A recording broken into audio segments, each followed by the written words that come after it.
আমি তো কোনো অপরাধ করি 45,000 মানুষের জাতীয় বেতন স্কুলের জন্য আছে হয়তো বা দ্বিধাদ্বন্দ্বের কারণে 100 লোক থাকলে হয়তো 50 জন আর খেতে পারল না ভিডিও করার আমার দোয়া করে মানুষের দোয়া পাওয়া এইরকম মানুষ আছে এই পৃথিবীতে 100 জনের 50 জন মানুষের দোয়া পাওয়া এরকম মানুষের সংখ্যা খুব কম। কারণ একটা চেয়ারম্যান একটা ইউনিয়নবাসীর দোয়া ভালো করলে পায়, একটা এমপি তার থানার লোকজনের দোয়া যদি ভালো করে পায়, তা আমি আল্লাহর রহমতে 45,000 গ্রাম করে সারা বাংলাদেশ ছড়িয়ে ছিটিয়ে আসবে। আর না হলে তো এই 25,000 গ্রাম করে দোয়া করবে, তাহলে সেইটা একটা কাজ ব্যাপার অনেক বড়। কারণ না কারো দোয়া হয়তো আল্লাহ কবুল করবে, কবুল করলে হয়তো আমি আখিরাতের জন্য কামাই কিনতে করে আমরা এখন পাই করবো। তো তখন আর মনটা অনেকটাই শান্ত হইল।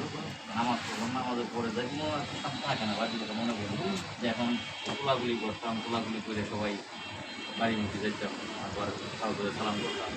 তোলা পানে হয়তো সালাম দিতে মনে করে কান কেন্দ্রে সারাদিনগুলো কান দেখি কারণ মোটামুটি যা দিল খেলাম না, ওই সময় সময় দিল খেলাম না, সারাদিন না খাওয়ার মতো সন্ধ্যাবেলা পরে তোলাবান পরে আমরা সার্টিফিকেট দ্বারা তারা দেখতে থাকি ভাই খাইতে চান ওইখানেও ভাই দেখতে ওইখানেও অন্যায় জেনে ওই জায়গায় আমার প্রতিবাদ জেলখানায়ও দেখতে থাকি আমার যে একটা 70-80 জন দেখতে 70-80 জন কারণ জেলখানা দিচ্ছে এমনই জায়গা যে যারা ফিটিং দিয়ে চলা যে যারা ফিটিং দিয়ে চলতে পারে কারোর ভালো পয়সার বাড়ি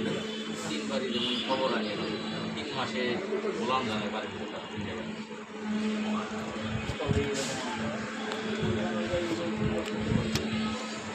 জেলার জানে যারা চিনে আমি ওই আন্দোলনের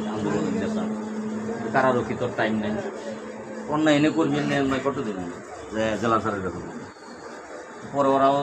ওই কারারক্ষীরাও পরে শুনছে যে এই যে ওই যে ছাত্রলীগের যে সভাপতি ওই জায়গায় ঢোকা ও পরিচয় করে দিয়েছে যে এটি সারা বাংলাদেশের নেতা, গ্রাম পুলিশের সারা বাংলাদেশের নেতা। পরে যাই হোক এই সব কারারক্ষীরা চিনছে, চিনার পরে ওই অন্যায় ওইখানেও করবার দিন এই যত বিচার আছে আর ওই এই বাস্তব ওগুলো ওইদিকে বিচার আমার এখানে আমাদের বাংলাদেশ কমান্ডার গ্রাম পুলিশের লাল মিয়া ভাই এখানে উপস্থিত। উনি কিছু আমার দুঃখ নাই, দুঃখটা একটা জায়গায় যে আপনারা কাজে লাগাইতে পারেন আমার